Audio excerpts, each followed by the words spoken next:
Cool. Hey, I think that's about it. 65, okay. We've got another couple people. There's Doug Yule. Awesome. There are still people emailing me for codes, which is different. Okay. And I see Danesh just took off to get a tea, probably. So we'll wait until Danesh gets back and start up. Right. Well, let's go like 3:35, or do you want to start going? Okay, we'll start now, I think. There's another one.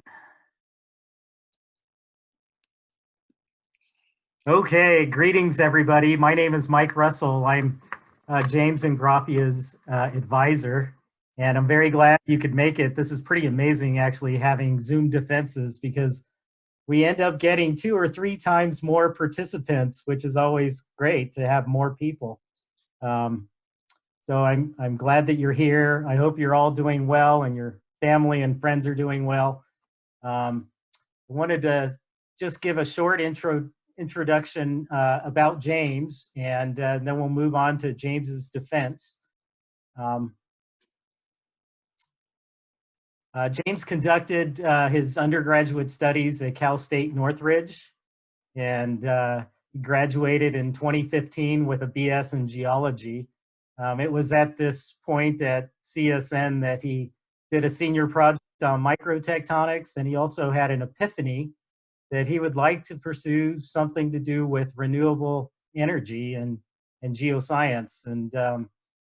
And so he went on from CSN to serve an internship with the USGS, where he worked with Walter Mooney and his seismology group at Menlo Park to study earthquakes associated with rift settings, particularly those in and around large population centers. From Menlo Park, James spent the next year researching alternative energy geology and economics, including a lot of time spent at the UC Berkeley Library, learning as much as he could about the science of lithium. He applied to Mackey and got accepted and attended starting in the fall of 2015, where he worked on a USGS-sponsored project at Clayton Valley, assessing the partitioning of lithium between lithium brines and clay. And by late 2017, I met James, and he and I submitted a proposal to Lithium Nevada Corporation to look at the stratigraphy and geochemistry of the Thacker Pass lithium deposit, which is owned by Lithium Nevada Corporation. The project was funded, and since then, James has been busy working and collecting and interpreting new and old data from the deposit with the help of Tom Benson and Randall Burns, both at LNC.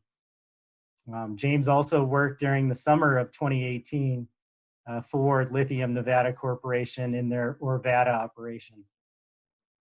Some other accomplishments that James has made over the time that he's been at Mackey include publishing a short paper on Thacker Pass, which is currently being published in the Geological Society of Nevada proceedings.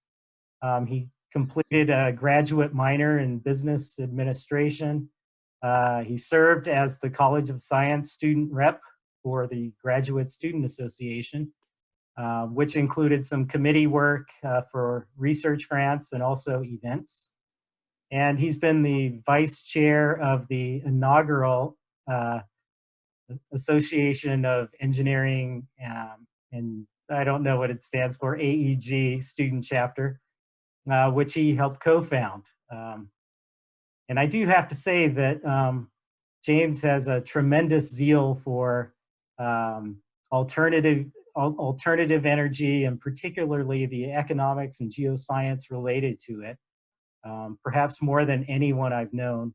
It's been quite a road to discovery for both of us over the past 2 years. My background is principally in more conventional aspects of economic geology, as well as igneous geology. And so learning about the very large and complex geologic setting, hosting lithium at McDermitt has been a truly fascinating experience for me. So with that, we'll move on to James. James, you want to take the stage and tell us a little bit more about what you've learned at McDermitt? All right, a lot. First, I want to say thank you very much. Really appreciate the excellent introduction. Super grateful to be here, super humbled. I really appreciate all the help of you, and my advisor, my committee, Lithium Nevada Corporation, making it possible to be here, Dennis Bryan for making these connections, and all people along the way, through CSUN to USGS to being here. It's all accumulation of all these events that lead up to the present. And I know I'm just very humbled to stand before you here today and be able to share these results. And I really hope you enjoy the presentation. All right.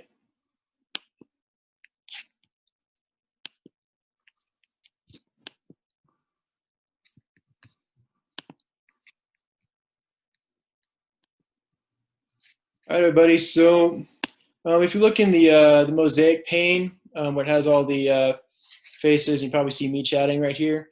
At the top left, you'll notice there's a small little gray rectangular bar. If you just tap that, it will close everyone's face. You don't need to see me talking while I do this, so we can just get started. All right, so welcome everybody. Today I'd like to share and grateful to share with you this thesis project titled Stratigraphy, Geochemistry, and Possible Origin of Thacker Pass Lithium Clay Deposit, Humboldt County, Nevada, USA. By yours truly, advised by Dr. Mike Ressel.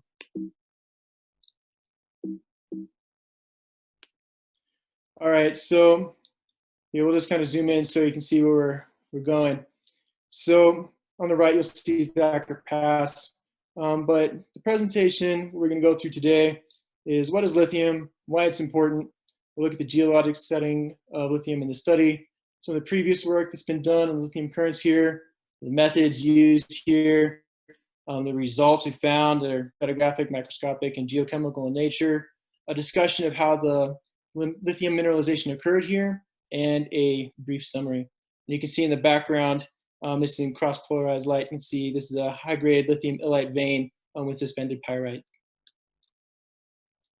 So first of all, always important to start with why. So what is lithium and why is it important?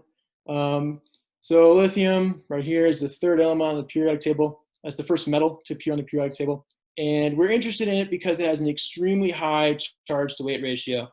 So it's very light and can hold a lot of charge, which makes it the principal cathode material of choice that we use in modern rechargeable batteries, which is why we can have the electronification of our transportation sector. Otherwise, old lead acid batteries are just too heavy.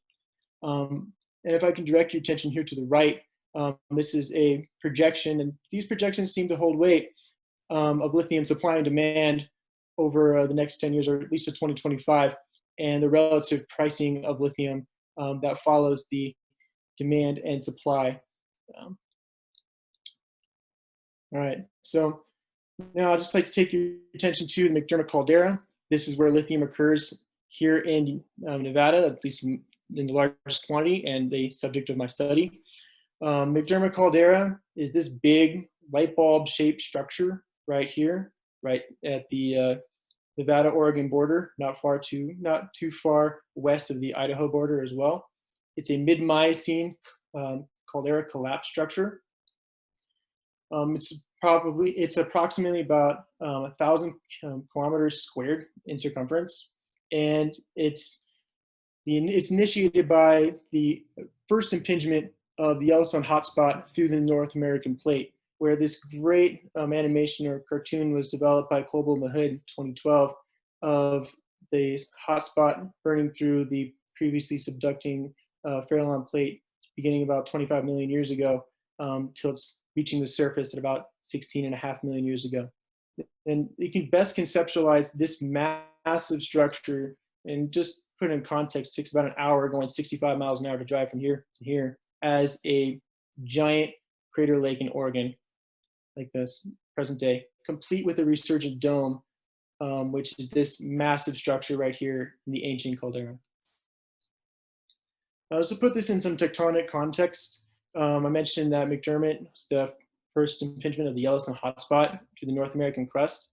And we can see McDermitt right here at the Nevada-Oregon border and Yellowstone over here in Wyoming. And it might seem as though the hotspot itself moved eastward, but actually you have to bear in mind that this tectonic plate is moving westward because the hotspot is stationary. So we can see that the hotspot has actually burned a trail through young volcanic centers towards modern-day Yellowstone as the tectonic plate has moved westward at a rate about 4.5 centimeters per year, which is pretty incredible when you think about it.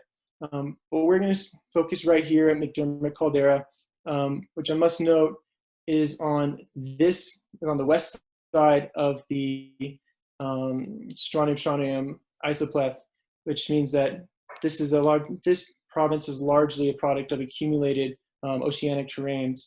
And the McDermitt caldera also initiated contemporaneous with the Columbia River basalt province, which is all this highlighted area here, which is a lot of basaltic magnetism for those who aren't aware.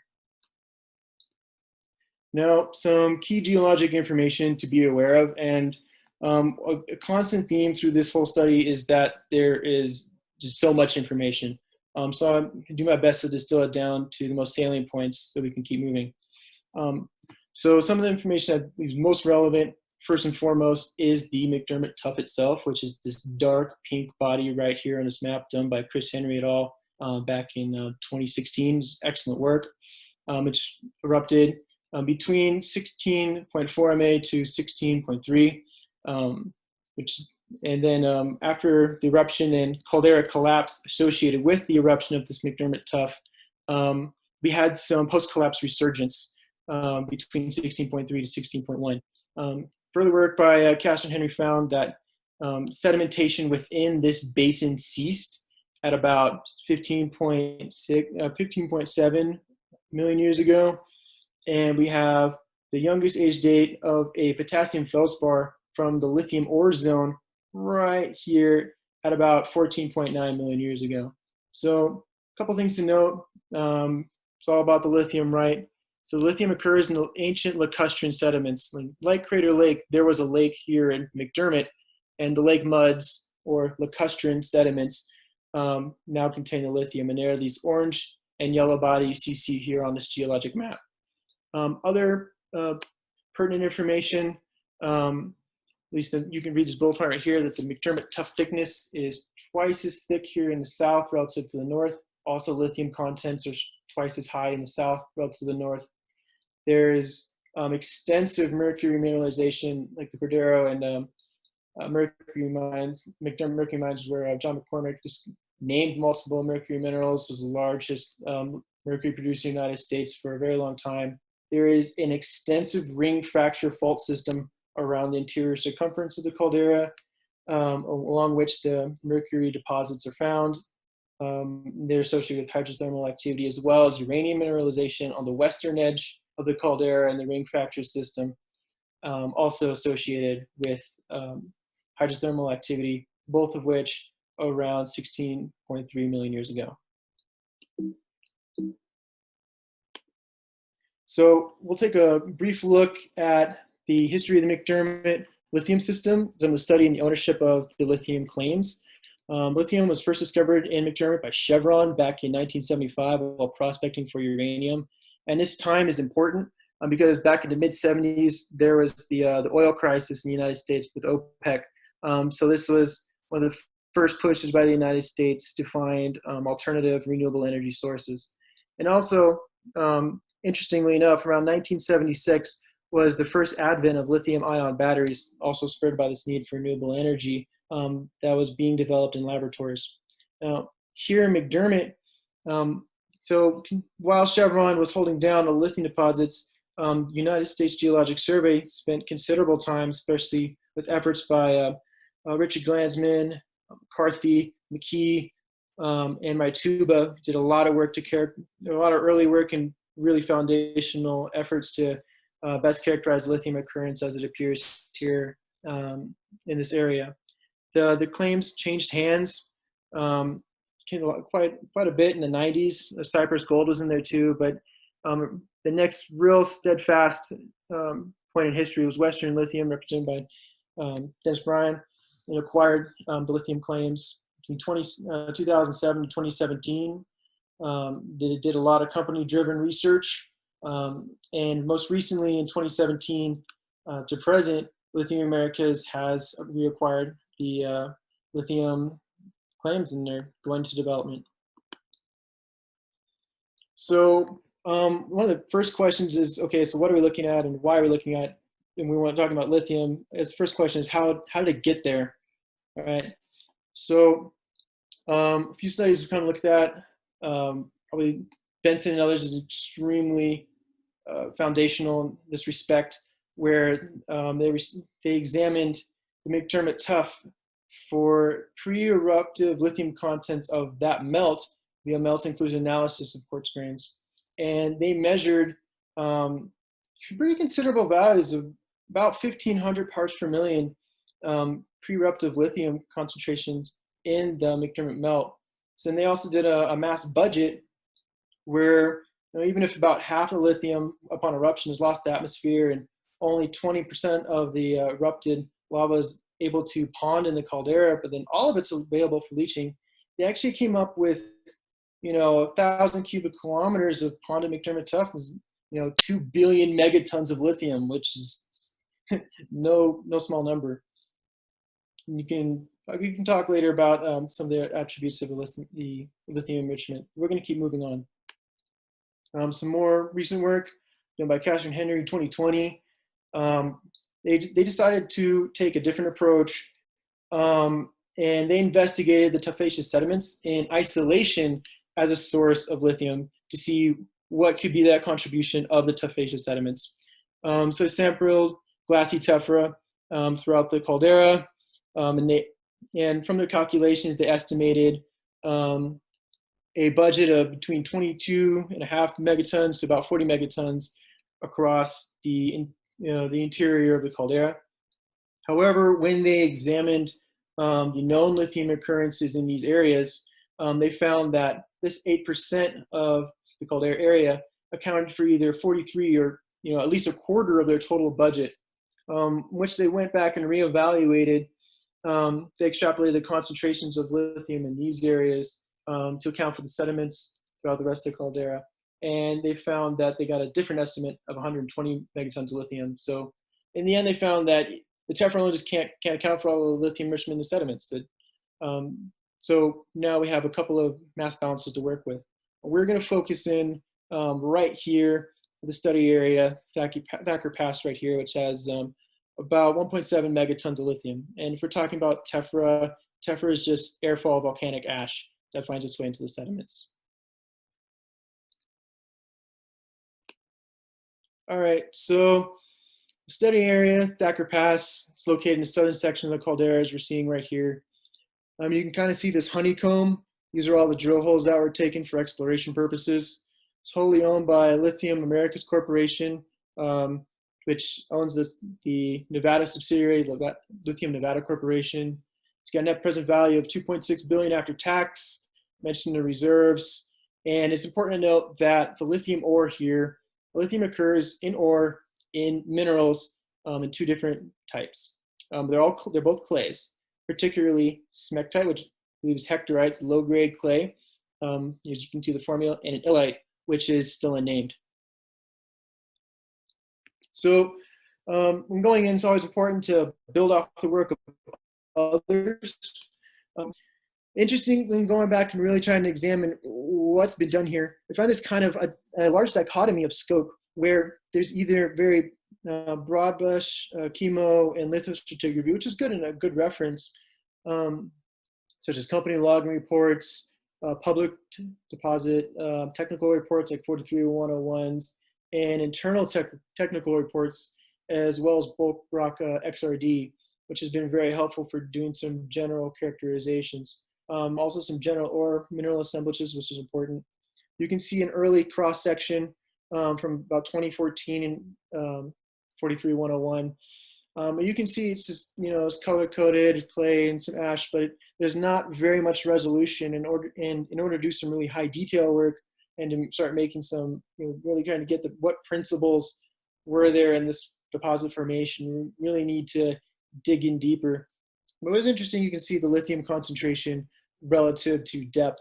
And it's also important to note that XRD work found that lower lithium concentrations, as you can see right here, are associated with smectite. And then there's a transitional zone where you have primarily illite. Now that's the more macro scale work. The more micro scale work, which has also been extremely helpful, focus on the lithium ore minerals themselves, where they isolated the minerals, the clays through centrifugation, etc. And then they estimated the chemical formula and structure of the minerals there. It was good work done by Morissette. And I really like to point out, you can see the difference of concentration of lithium within these minerals, the smectite and illite, as I have highlighted in red.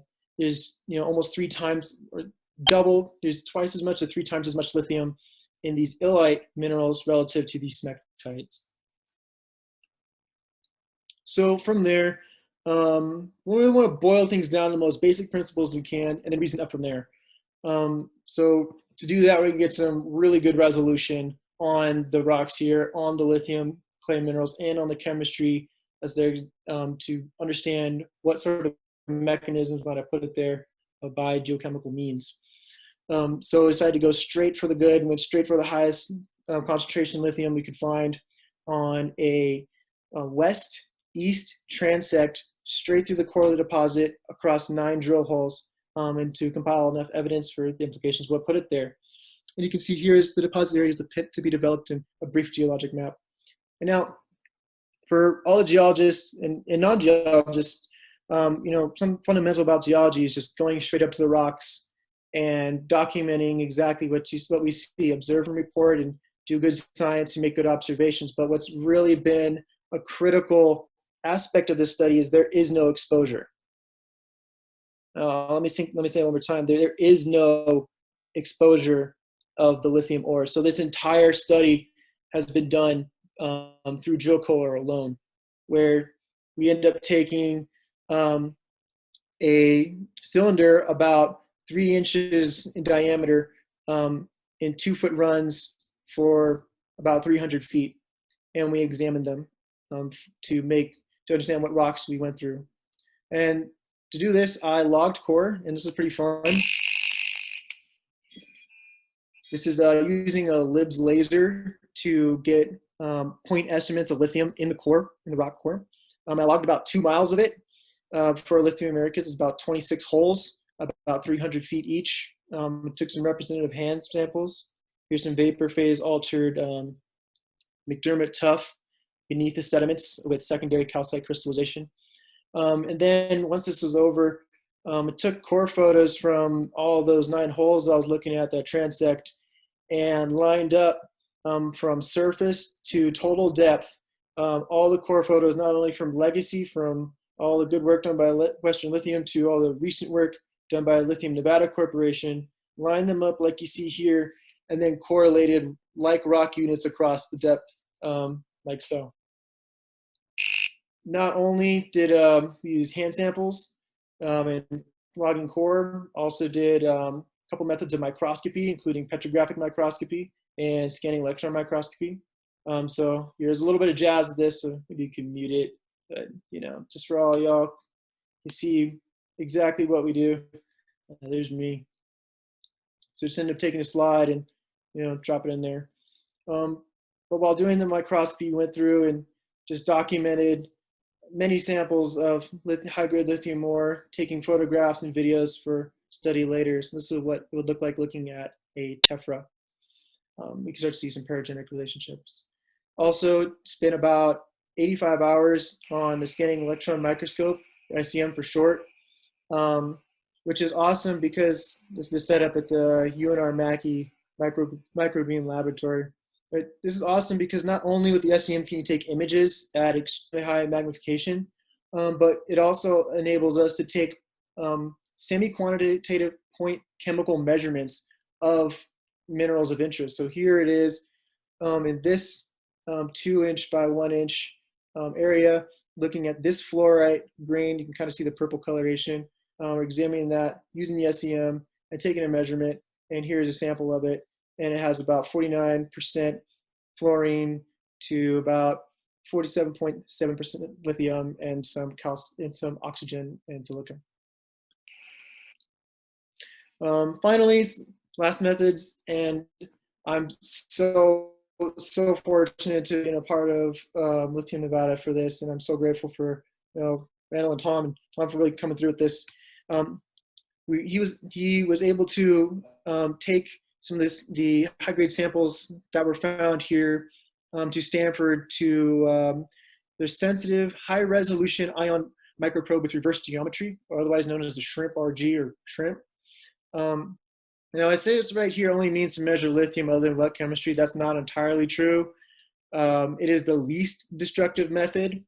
Other methods are laser ablation and atomic absorption spectrometry, but these methods are destructive and really get the best precision from the shrimp at Stanford, and it's also very well calibrated for this sort of work.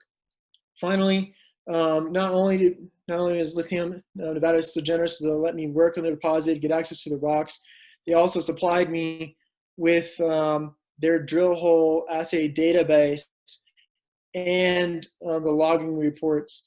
So we took that geochemistry and just lined up where all the elements occur in space relative to one another, relative to the logging reports of what rock types were encountered at those depths. So we could just see straight across what elements were occurring, not only at what depth, but next to each other in what relative threshold concentrations and with what rock types. And we can already start to parse out some relationships where we have titanium in yellow and aluminum in gray, but we have lithium right here in red for low grade and purple high grade. And we can already see some dichotomy where you can see aluminum just is anti-correlative to lithium mostly. So between that, some Spearman correlation matrices and other histograms and other statistical analyses, and found what was really useful was through that minor business administration got access to some economic and business applied statistics, which are really helpful for going through this too. And I'd highly recommend that to anybody else doing this.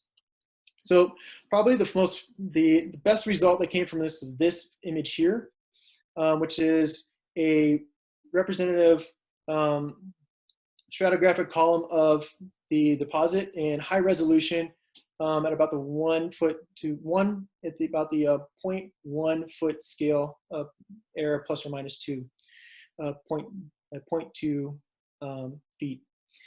So yeah, so you can see from the top to the bottom, I have it parsed out in the units. You can see across the what chemistries there are for selected elements, particularly lithium and potassium, which is another alkali metal known to behave similarly to lithium, and is also a key component of the high-grade lithium you can see right here. Given there's the hydrothermal activity documented with other economic deposits in McDermitt, go for some really fundamental hydrothermal indicator elements where we see enrichments of these elements. It's strong evidence for there being a hydrothermal system if they appear together.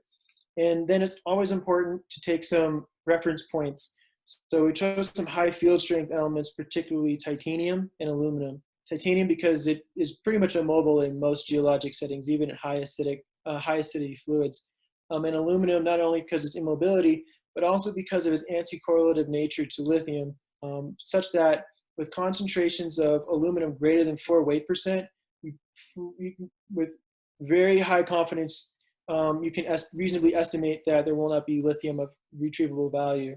Even though there's some slight overlap, you take into account that assay samples are 5-foot runs and sometimes are taken irrespective of geology, where geology is parsed out slightly differently. So there'll be some overlap some discordance between the chemistry and the rocks. And also we broke down the relative percentages of the major rock types that were found in the deposit. And if you're ever curious, here's the lithologies, the keys. Green is shale, brown is basalt, pink is tephra, red is tuff.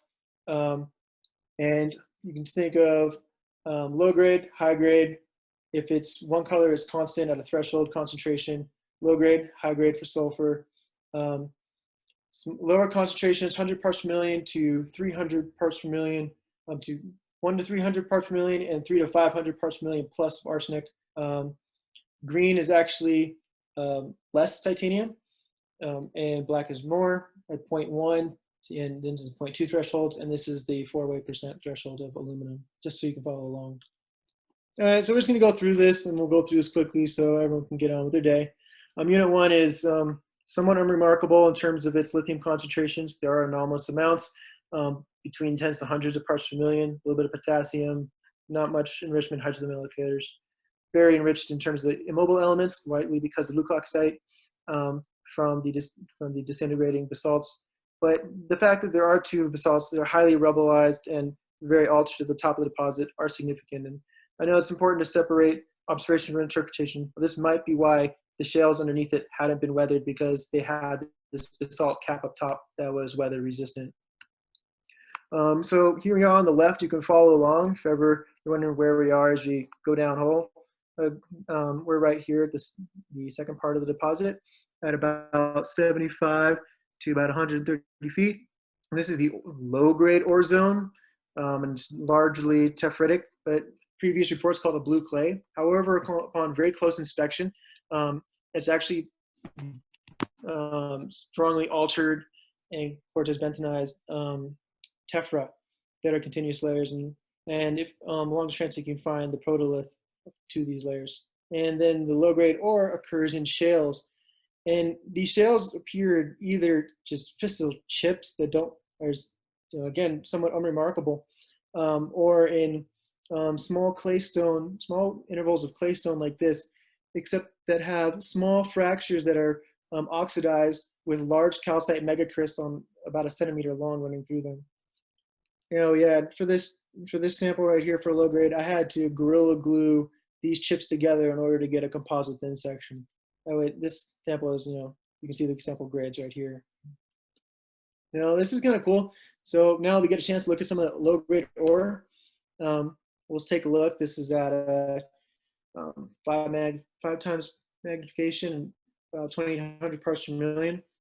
So the low grade ore is all this yellow birefringent crystallization that's interstitial within these lacustrine sediments. What's important to note is a slight bird's eye extinction.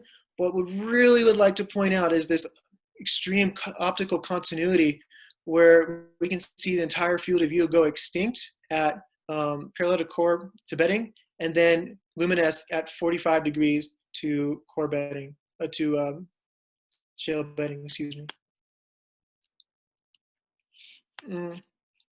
Okay, so briefly, the mineral assemblage here, some detrital quartz, lithium smectite, magnesium, and even ferric calcite, some molybdenum pyrite, analcime, and other various zeolites, largely from the weathering and diagenetic alteration of these tephras in this unit. As I mentioned, there's some sporadic, you can see right here, some sporadic lithium, sulfur, and arsenic going across this chemostratigraphic diagram. Yeah, this is kind of interesting to note. We can actually start to see some paragenetic relationships even at the top of the deposit, where we have some forming molybdenum pyrite, overgrowing some detrital quartz right here represented in the white. This is the pyrite. It's much brighter given its density relative to quartz when looking at through the scanning electron microscope. And we can also see that this secondary pyrite here in the this low-grade section of the deposit is already encapsulated within calcite with low-grade ore around it, which is this gray matter.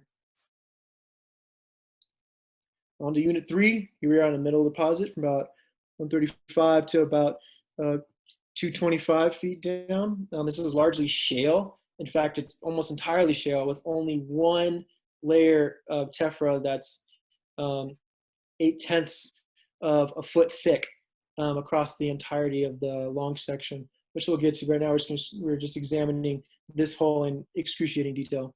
But this is the high-grade zone, and you can see right here at the interface transition from the low-grade zone we're just looking at to the high-grade zone, there's even a jump of 1,600 parts per million lithium within, this is 2 feet, 4 feet, each column is 2 feet.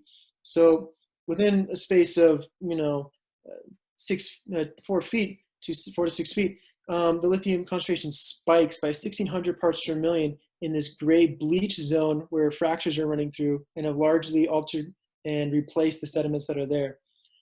After this fracture zone, the concentration dips again, even though this is definitely lithium saturated at about 3,400 parts per million for this assay run. Again, when we get to this bleached interval right here with these fractures running through, we can see the obliteration of the initial rocks, initial sediments, and some of the tephritic layers, much like this column to the left, but are completely bleached, which is also correlated with high-grade lithium enrichment. So we can look at this in hand sample. What does it look like? Honestly, when just picking it up without actually taking a close look, it just looks like shale. There's this nice bandings of what look like, small sediment as particles, that's it. But upon very close inspection, we can see there's actually banding. Not only that, there are these large calcite megacrysts that are about 1 centimeter in diameter. At very high grades, greater than 7,000 parts per million. These calcite crysts are actually replaced by purple fluorite, purple cubic fluorite. And the lithium illite, as we get to this transition from unit 2, low grade, to unit 3, high grade, we go from smectitic ore to lithium illite ore, which is a higher degree of crystallinity as well, as higher concentrations. And that occurs as this banding within these rocks that is infilling these void spaces, which is indicative of initial volume loss, which then this lithium illite is occupying. And you can even see that with when looking very closely, that this lithium illite infills these void spaces within the previous lacustrine sediments. Now this is the cool part. Now that we've gone through the low grade, we can actually, and we're in the high grade, we can see what the high grade ore looks like. So very similar to the low grade ore, it has that optical continuity, and it illuminates at about 45 degrees to bedding, and goes extinct at 90-degree angles to bedding. And we can see this nice blue-silver birefringence, and we can see this really nice, strong bird's eye extinction. But what's important to note here is that now, instead of it filling the interstitial spaces between the lacustrine sediments, we now have a cross-cutting relationship of these illite veins through the ancient lacustrine sediments. Also, when you look at it in pure light, it's, again, unremarkable. It's, just translucent, but cross-polarized light is really where it's at. And this is medium high grade, which is 4,000 to 6,000 parts per million. This is about 6,000 parts per million. Very high grade ore. This lacustrine sediment is pretty much all gone. It's largely replaced and obliterated, replaced by all this lithium illite, again, with that really strong blue-silver birefringence and bird's eye extinction. And we can even see a little bit of the lithium illite in this fluorite replacement, which you can't see because fluorite is isotropic and is extinct in cross-polarized light. But you can see from the volume loss of calcite to fluorite within the little interstitial spaces, you actually get some lithium illite precipitation. So that is further evidence for paragenetic relationships. Anyways, moving on to unit 3, some of the chemistry. It's a very complicated chemical assemblage. We'll just go straight across. We find enrichments in lithium, potassium, fluorine, beryllium, rubidium, especially with the high-grade lithium ore. And you can even find where the lithium high-grade is within the stratigraphic section just by the presence of potassium at greater than 4.5 weight percent, which is dichotomous to aluminum, where the presence of aluminum at greater than 4% is usually correlated with no lithium. And even though there's some overlap right here, this is that tephra bed, and tephra is known to not be mineralized in lithium. This overlap is due to a bulk assay. But even so, correlative to the high-grade lithium, we'll also see enrichments of like greater than 1.9% lithium to high concentrations of arsenic to even enrichment in titanium, which reflects back on the volume loss, where you'll have a greater proportion of titanium left in residual minerals, whereas most of the other elements are carried away, and thus titanium represents a higher proportionality of the chemical constituents within the rock. If someone's interested for the slides, we can talk afterwards for sure. Basic mineral assemblage in these high-grade areas is adularia, which is altered analcime, which is a zeolite found up section. Lithium illite, the ore minerals, some calcite, pyrite, fluorite, and some druzy quartz, which is secondary. Also, let's just put this in here to note, with that shrimp analyses, we were able to get some direct lithium concentrations of the high-grade ore mineral, and we'll breeze through this. So there's a medium high-grade ore, and the can't be stressing before the thesis, but this is high-grade ore at concentrations of greater than 7,000 parts per million and greater than 8,000 parts per million. We'll start up top, where the medium high-grade ore was found to have, when probed, the illite probe would have a mean concentration of 1.9% lithium and about 8.9% fluorine. But what's also interesting, taking this exact sample to the SEM and examining it there, we found a mean fluorine value of 7.2, so there's some discrepancy between these reported values. We can touch on that later, but we could relate these statistical methods. Other than that, I would really like to point out that up until this point, molybdenum has been reported to be correlative to lithium, but no one has really been able to say where. Since doing significant work on many pyrite grains in the deposit across many samples, we find that consistently we have about 4% by weight molybdenum pyrite with a little bit of arsenic and reportedly some fluorine, although I'm a little skeptical of this output. Yet in the high-grade zone, this is medium high-grade, in the high-grade ore, we find that weight percent lithium within those illite goes up to about 2.4%. The SEM reports a higher enrichment fluorine, which is closer to that consistent value reported by the SEM and shrimp, even for the low-grade samples. And the concentration of molybdenum jumps up by about 10% in the highest grade ore sections. Now moving on to Unit 4, this is kind of a sporadically mineralized zone where there can be some high-grade ore, some lower-grade ore, or it just be completely barren. It's characterized by this compacted, dark greenish brown shales with these really long calcite rosettes that are about a centimeter, to some cases about an inch across, that cross-cut bedding. What's particular about this unit is there's very widely disseminated pyrite. It's about 1 to 3% by volume. And looking closely at some of these silicified shales, we actually found some micropyrite veinlets going up in a shallowing direction, microfracturing some of the sediments and cross-cutting bedding, indicating that this pyrite movement happened secondary to deposition. Again, this is another very chemically complex unit, and there's quite a lot going on.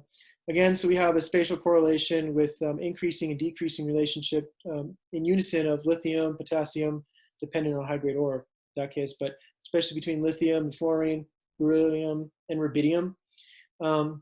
We also found that molybdenum, arsenic still locked up in pyrite, but still in high concentrations. You find that titanium is still relatively constant, and as well as potassium with high grade, although potassium does deviate with large concentration, with large amounts of tephra. Oh, and also important to note, it's very peculiar down in the sediments, especially towards the base that are highly silicified, like seriously quartz cemented. We found extremely high zirconium concentrations of greater than 900 parts per million, which is very unexpected, but also very interesting.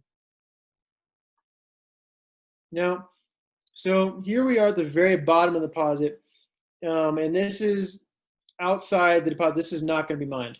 So this is the interface. We're now crossed over from shale into the McDermitt Tuff at the basal unit. And as you can see here, it is extremely altered. We can see that it is highly vapor phase altered. It is very oxidized by this, indicated by this very brick red hematitic rind. And it's interesting that with increasing depth, we also see another paragenetic relationship. Well, we'll just skip to the bottom right here, but you can think about it going up section, as this is about 300 feet to 310, 310 to 320, 320 to 330. And here at the base, we can see quartz lined on the first lining within these veinlets within the tuff, the vapor phase cavities, followed by iron oxide after pyrite has been completely oxidized, with calcite spar in the middle. So we know that quartz came first, followed by pyrite, and then calcite. Now, the McDermitt Tuff, again, not particularly interesting from a lithium standpoint at first. However, it is important to note that this McDermitt Tuff, when previously analyzed for pre-eruptive melt concentrations of lithium at about 1,500 parts per million, now we're seeing this altered and vapor phase altered McDermitt Tuff at only 30 to 40 parts per million lithium. So that lithium must have been mobilized in this somewhere. We're also seeing high concentrations of arsenic, seeing more titanium and aluminum. And perhaps the reason, even though arsenic is typically locked up in pyrite, perhaps the reason why we see an absence of sulfur here is because it's been oxidized, and should a fluid have moved through it, sulfur when oxidized, this is terrible. No student or anyone giving professional presentations should make this mistake. This should be subscript and this should be superscript, but sulfur when oxidized becomes SO4 2- or sulfuric acid, and is very soluble and can be washed away with water. Some geochemical correlations in the deposit. We could definitely see the ore minerals of interest here. And for just as a reference point, you can see at 4,000 parts per million really is that nice boundary threshold between low grade and high grade, especially seen here in this magnesium to lithium graph right here. And if you're wanting to follow along, the lithium to magnesium, this be per formula unit rate ratio is 1 to 7. So we kind of see that nice linear trend right here, especially right above that 4,000 parts per million cutoff. We see the lithium illite. Then we see that mixed layer transitional zone where you have lithium illite and hectorite or lithium smectite to the lithium smectite concentrations here. And it's important to note that previous lab studies done by Decker in 2012 found that lithium smectites can only hold 3,600 parts per million lithium before the very structure of the mineral falls apart. And it's interesting that we see right here at about 3,600 parts per million, these trends cut off. Now, as these trends are strongly linearly positive, we see that negative relationship between aluminum and lithium. And right here at that 4%, what are we percent aluminum? We cross that threshold of 4,000 ppm lithium, so that high grade just does not agree with high amounts of aluminum. And also it's very important to note is that there's a good Spearman correlation coefficient between lithium and sulfur, indicative that the two move together through a common fluid and precipitated together through that common fluid. And you can even see a nice linear trend here between sulfur and lithium as well, peaking at about 1.2%, which is the molar ratio of sulfur to iron in pyrite, but I digress. Now, a phylogenetic sequence of which minerals came first has been made for Thacker Pass. And you can follow along right here on the right if you're interested in the relationship of pyrite here for your interest. But I would really like to draw your attention to this portion right here of this phylogenetic sequence diagram, particularly the lithium illite, primary ore mineral, K feldspar, which we're interested in because it gives us an age date. We can take argon dates of that radioactive potassium that's decaying and get an age. And that fluorite right here, because fluorite has very particular, or can have very particular temperature and chemical conditions under which it precipitates. So if fluorite, this potassium feldspar, and the lithium ore mineral illite all co-precipitated at once, we can get from fluorite the chemical nature of the fluids or the conditions in which the lithium illite precipitated, and we can also get the age. Now, the final product after scrutinizing this drill hole, and some looking at, especially looking at core photos and the bulk geochemical analyses, we're able to construct a 1 kilometer long, high resolution, very detailed, long section through the core of the deposit. So right here at the top with chemical overlays. At the top you can see the rock types with basalt in black, tephra in pink. The open spaces are shale, with the McDermitt Tuff at the bottom. You can see the lithium overlays with low-grade lithium in blue and high-grade lithium in that kind of pumpkin orange. That's my pumpkin orange right here. You can see the nice ore deposit, ore shell. And it's interesting, there's a nice agreement between the overlay of sulfur to lithium overlay as well, with high concentrations of sulfur in yellow and low in purple. And we can see the anti-correlative nature of aluminum to lithium, where there's a void where lithium is not, where aluminum is, at the very top of the deposit where the basalts are most concentrated, or where the basalt layers are found, excuse me. Now, we have a depositional model, which we think is how the lithium came to form at the surface, because we accept that the lithium came within the McDermitt Tuff. We'll go through that. So we know at about 16.4 million years ago, we had the eruption of the McDermitt Tuff, and it blew the top and the caldera collapsed. And then we had enough intracaldera McDermitt Tuff, which is, must note that a lot of the tuff did not exit and become outflow sheets, but actually ponded within the caldera itself, which is unusual. And in different thicknesses, to about 600 meters thick to about 1,100 meters thick in the north and in the south, respectively. Now, also important to note that we mentioned a couple times the pre-eruptive melt concentration of lithium within this McDermitt melt was about 1,500 to 1,600 parts per million lithium.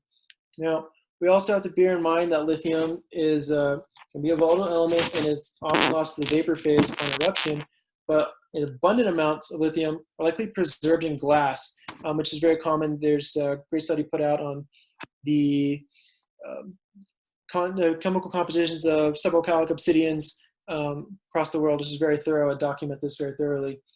Lithium being preserved in glass, and also John Price associated lithium within glass to source Clayton Valley, which is a major lithium deposit and the only producing lithium deposit here in the United States. But anyways, so lithium preserved in glass within the McDermitt Tuff, or within the McDermitt Tuff. And what happens is this tuff is super thick and very, very hot.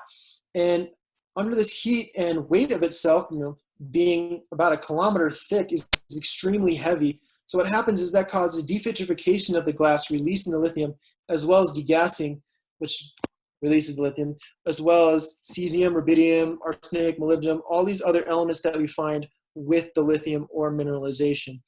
Now, another thing to note is there are some volatiles in the system, such as carbon dioxide, water vapor, H2S, and oxidized sulfur.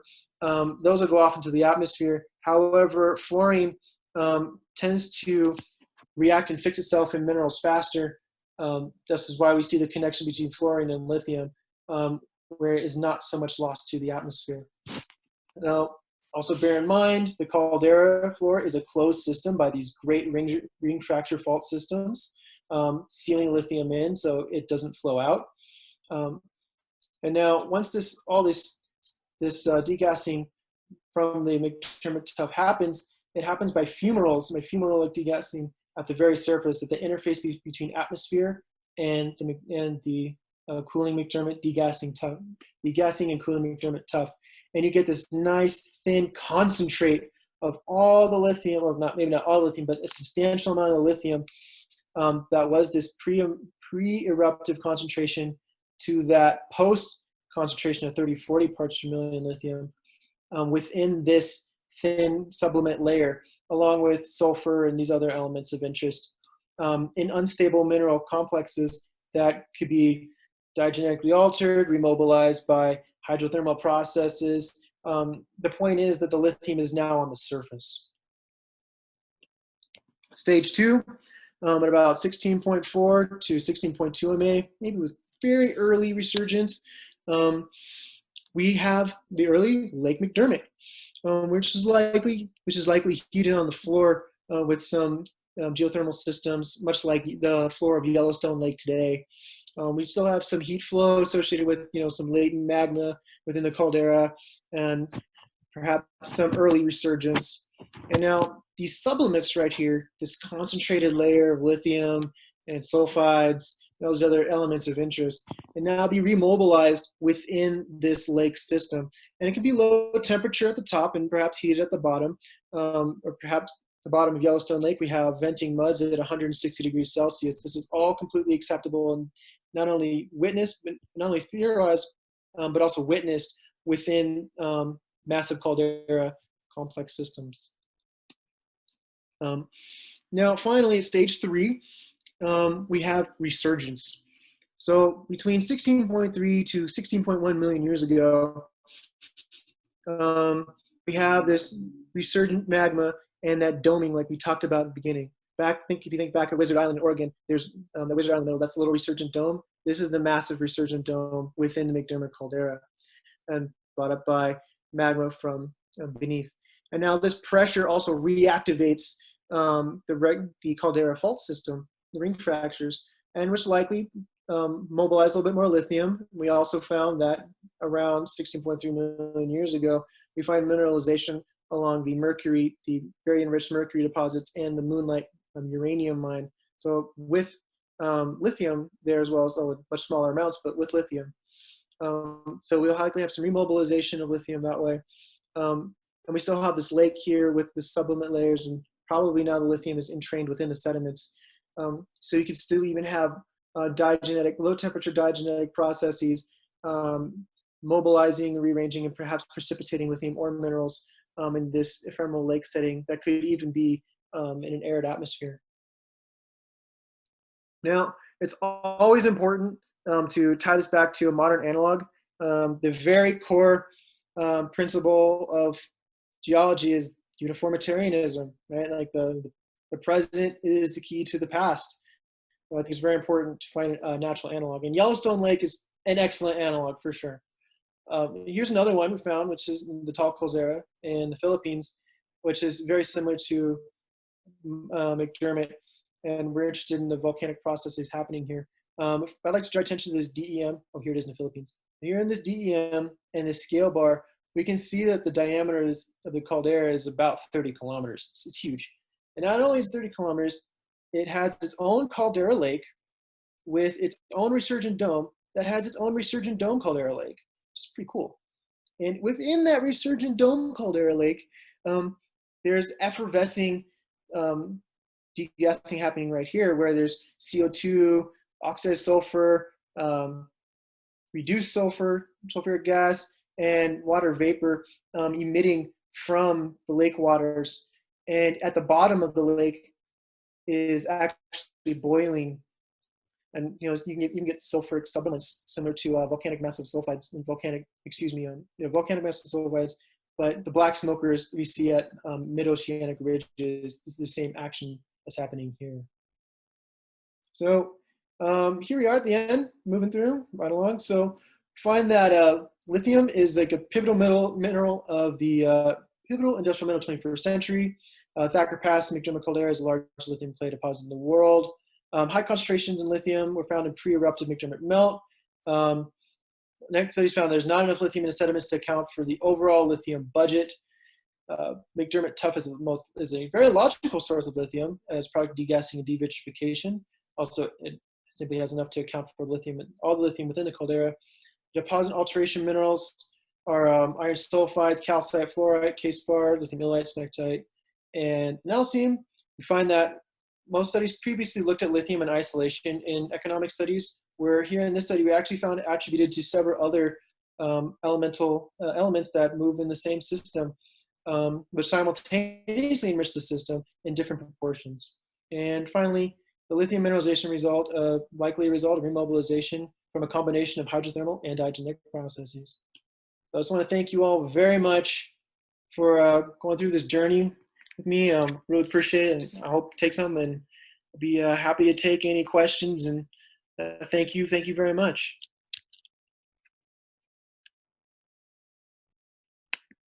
Thank Thank you very much, James. That was a great talk. A little bit on the long side, but lots of information conveyed. So thank you tremendously. Thank you for being patient through You, that. Appreciate yeah. it.